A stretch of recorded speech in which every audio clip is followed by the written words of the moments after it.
make all your own hooks and things? Some of these I've actually bought in. Yeah. These ones I've actually made these. Yeah. The bought in ones are these. Right. And then of course, are they specifically for thatching? yes, they are. Yeah. Oh, right. And then of course you get things such as these that are still very serviceable. Yes.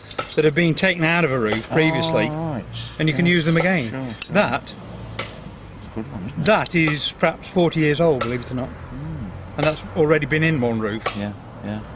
Good. And you've always got so many. I wouldn't particularly use them because I like to put that bend on. Oh yeah.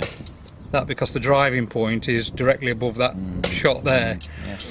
What you would tend to find with them is they will bend Oh. because you're hitting just past them. Sideways. Yeah. So I take them out and I've got a tool with a fly press to press those. All right. You can press them two at a time, you Yeah. see. Okay. But you see, these were done in a forged points, Yeah.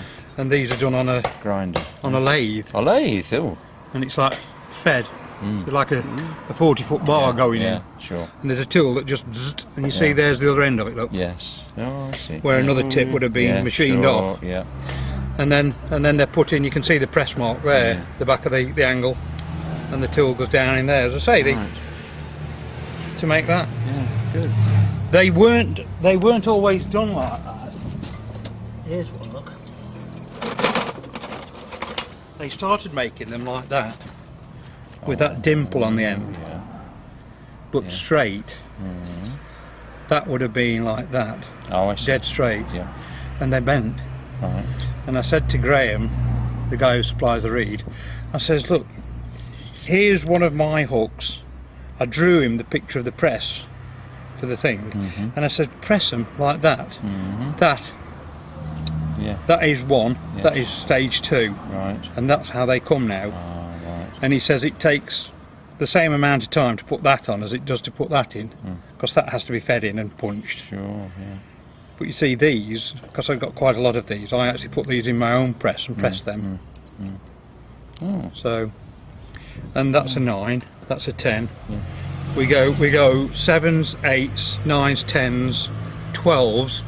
You can get 11s, but it's very seldom that you need them. I would use 11s like for striking on that angle there, if it keeps going.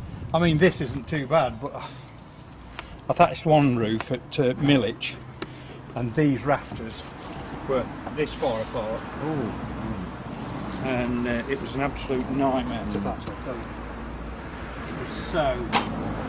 You see, and then you go on to stuff like that was blacksmith made donkeys years ago. Goodness me, yeah. And that's a bit of...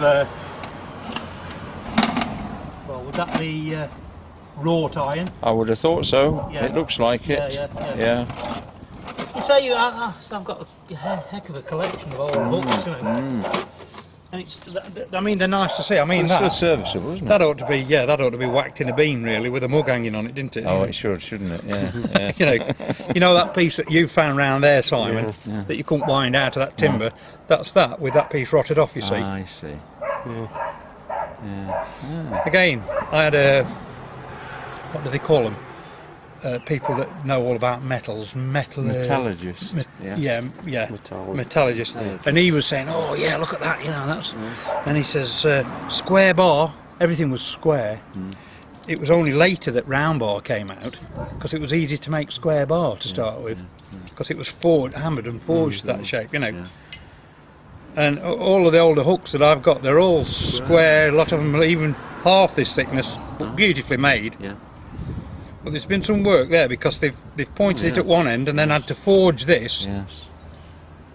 I mean, we've got it easy now, just put it in a press and it's done,